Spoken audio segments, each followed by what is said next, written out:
T.B.Photo X1.5 TFX, and welcome back to another video. Excuse me. Well, this is gonna be a little bit of a event announcement, and it's Poseidon BJJ Open. And what is that, you might ask? Okay, for you guys who don't know, I don't just have photography as a hobby, but I'm also into a little bit of martial arts, and preferably Brazilian Jiu-Jitsu, also known as Gracie Ju-Jitsu, but more about that later. But anyway, it had just happened so that my local BJJ or Brazilian Jiu-Jitsu club is going to, actually a few members are going to a competition known as Poseidon Open, or Poseidon BJJ Open, and it's gonna be the 12th of February, so this Sunday. So I thought I'll tag along to document this spectacle. So yeah, and what I thought about was that I might be showing you a little bit of the equipment that I would be bringing to this event. And of course it will begin with the Nikon D7200, which is the camera that is currently filming this little video about me going to this event. And I think I will do a little, I have it on my cheat sheet here, a little bit of the list of what I am gonna bring. So yeah, the camera D7200 for stills and video, and the memory cards that I'm gonna use with this is two Samsung 64GB cards. It's the Pro Plus SD cards, and yeah, a little bit other things that's gonna be in my camera bag, and this might be changed around a little bit, but anyway, first of all, camera sling, Peak designed slide. Love this sling. It's real joy to use, and I really like it. It's probably the best camera sling I could ever ask for. I was looking for, you know, the Black Rapid and so on, but I thought this was a little bit better, but because the downside for me with the Black Rapid is that it takes up the tripod screw for the camera, and you have the potential that it will make itself a little bit loose. You know, the Peak design, this is the Summit edition, that's why it's this neon blue color. I really enjoy this because it's so easy to put on and take off, and it doesn't occupy the tripod holder. Anyway, that's a little bit of, you know, the camera strap and so on. But now for the glass I intend to take with me, and the first piece of glass, you might think I've gone bonkers, but probably every video that I have put up on YouTube is filmed with, or rather the majority of them is filmed with this very lens. And it's the Vivitar Series 1 19 to 35 millimeter. This is, let's see here, it's 3.5 to 4.5. So yeah, it's variable aperture depending on zoom. And you might think this is crazy to have one of these pieces of plastic junk. Yes, it's a little bit of a junker lens, but let me explain. It's still a really great little lens that for close-up, and the reason is that I compared this to the Nikkor 18 to 140, the kit lens that came with my D7200, and this one on 18 millimeters have less barrel distortion than the kit lens from Nikon. So this lens actually produces in one way better images than the Nikon kit lens. So in a way it's already a step up, at least in my opinion. So don't, you know, if you have this lens, it's a cheap piece of plastic, but it's a good piece of plastic in my opinion. So it's good enough for me to make videos with it. And if you're wondering what I'm using for videos now, it is actually a small, you know, flea market bargain that I picked up a few weeks ago just to experiment with, and it's the Pentagon made in East Germany. It's the 29mm 2.8. So that's what is currently filming this video. So it is a little bit of experiment also with the new Pentagon that I recently got, but this is my mainstay video lens for the majority of the time.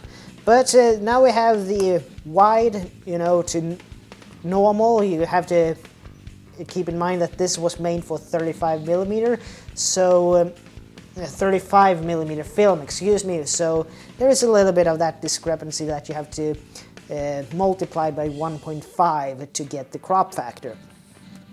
Well, then we need something in the mid-range, and for that I'm bringing this lens. It's the AF Nikkor 35 to 135, 3.5 to 4.5.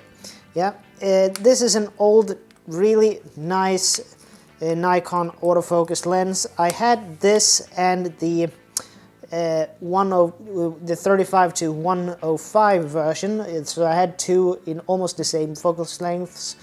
I recently sold my 35 to 105 and got this instead, or rather I kept this one, so there you go. But since also, I mean, there's not much to say about this that hasn't already been said. It's the Nikon AF series, and for me, I really like the Nikon AF series. They still hold up very well in today's market and so on. So it has the 135 and a bit of a macro, or rather extreme close-up setting as well. But it's a good lens. But then we need also something for, you know, extreme, a little bit more telly, because the thing is that I don't really know how the venue looks, and I don't really know how far away from the mat I will be in this particular instant. So let's bring out the big guns. This is the Nikon AF push-pull zoom 75 to 300, 4.5 to 5.6. You might think I'm crazy to bring this, but this lens has actually, I've actually used this to take some really interesting images before.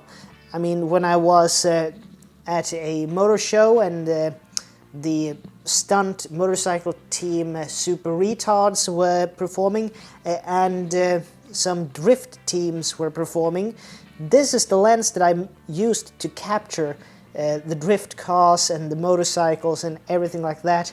And also when Gävle JetSki had an event day, this is what I usually used. So I love this lens. It's the 75 to 300mm AF Nikkor.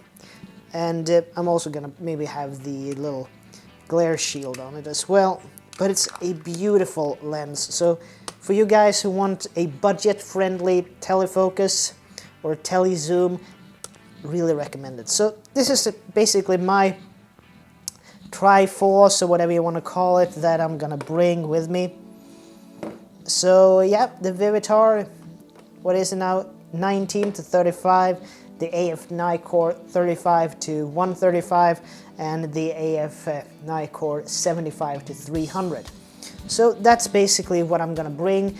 And of course also for a little bit of a video, might be doing some video with the D7200, but I'm also gonna bring the little Panasonic action cam on the, you know, flash shoe or the hot shoe of the D7200. So this is basically what's gonna be in my camera bag for this event. But for you guys that don't know, now I'm gonna do a little bit of a history lesson also to show you. I mean, there are tons of martial arts in the world, excuse me. There are literally hundreds. So what's so special about Brazilian Jiu-Jitsu, or what is also known as Gracie Jiu-Jitsu? Well, it's a relatively young martial arts and was developed in Brazil by the Gracie family in the early 1900s, so the early part of the 20th century. It all started when I think it was a Japanese businessman that wanted to set up shop in Brazil, and he got help to get started by the Gracie family. And it just so happened that this Japanese guy was also a traditionally schooled Jiu-Jitsu master. So as a thank you to the Gracie family, he taught their sons Jiu-Jitsu. Well, that was all except one. The youngest son in the family, Helio Gracie, had actually been told by doctors that he was not supposed to do athletic endeavors. That was because he had fits of fainting. He couldn't run up a flight of stairs or something and he would faint. So he would be relegated to sit on the bench and watch his brothers train. But this Helio was very clever because he started to modify the techniques in his mind to his particular type of person. In other words, he started to, take away, he removed the necessity of physical strength from the equation, because that was a little bit of the thing with traditional Japanese Jiu-Jitsu at the time. It was strength, technique, and timing.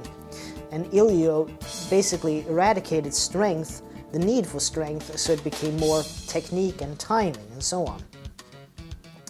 So it all came to a point when one day one of Helio's brothers was supposed to have a class, and the student was there, Helio was there, but his brother had run late. So Helio said, well, I can show you in the meantime. And when the real teacher arrived for the lesson, the student basically said, I would like to take lessons from Helio. And so that meant that Helio's techniques had actually more or less transcended the traditional Japanese versions. The reason being that when asked about his fights, Helio always said, I never won any match. Even though he was proclaimed the winner and so on, he meant that his technique, his strategy was always to wear his opponent out.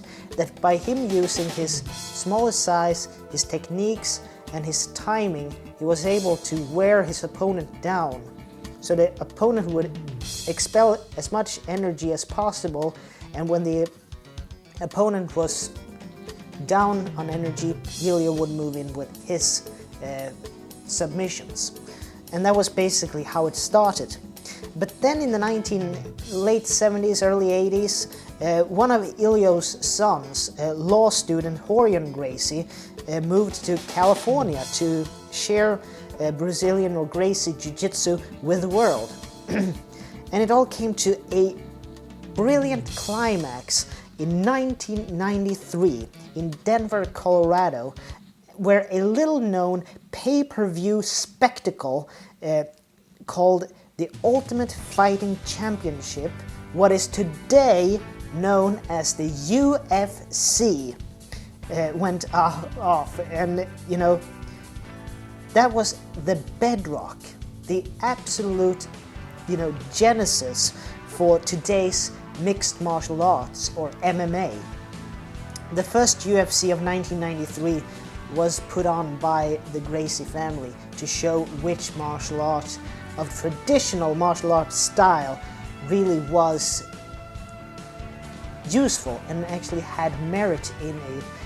Keep in mind this was a one-on-one fight, but anyway, what had merit and what didn't. And to further run the point home, Horion decided that the family member that would take the part in the first UFC was Royce Gracie. Royce was actually, when you look at all the fighters that was in the first UFC of 93, Royce was the smallest. He was about 1 meter and 83 centimeters, so still is bigger than I am, and he weighed 80 kilograms, while many of the others were giants. But this smallest and lightest fighter in the premier UFC actually took it all. He won, hands down. So I actually have the matches and what type of martial arts he came up against. So this was Brazilian Jiu-Jitsu in 93. The first match that Royce did was against a man named Art Jameson. And Art Jameson was a boxer, and after 2 minutes and 18 seconds, Royce won by submission. Second match. This was basically one of the most interesting matches, although a very short match, but very interesting, because this was between Royce Gracie and Ken Shamrock. Shamrock was famous at the time for being one of the world's best shoot fighters, which is a type of Greek-Roman wrestling, if you want to put it a little bit more in the Asian circuit, if you know what I mean. Excuse me.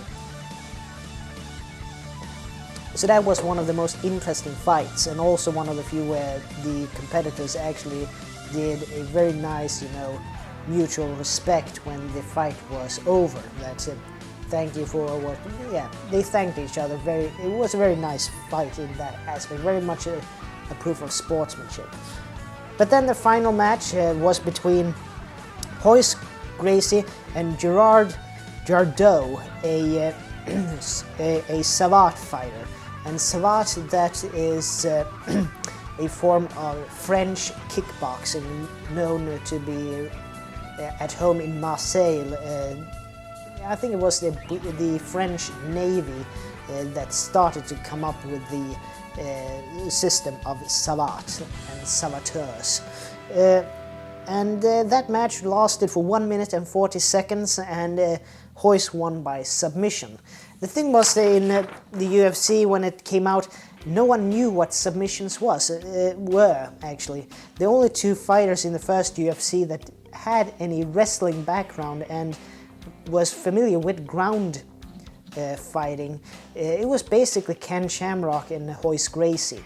So, all in all, it was a very good spectacle, and as you can see, modern day MMA or mixed martial arts, it can all track itself back to 1993 and the first ever UFC, and how it was started by Royce Gracie, and how it was that Brazilian Jiu-Jitsu at I think it was the first 3 or 4 years of the UFC's existence, they were basically undefeated until the real mixed martial artists started to come on the stage. But anyway, that's a little bit what's gonna happen this weekend, the Poseidon BJJ Open, and a little bit for you guys who doesn't know the backstory of Brazilian Jiu-Jitsu in a nutshell. But anyway, this is Tobias Bergström from T.B.Photo X1.5 TFX, and I'd like to see you guys in the next video. And as suppose you should say in this YouTube malarkey, please like, share, comment, and subscribe, and I'll see you guys in the next video. Bye.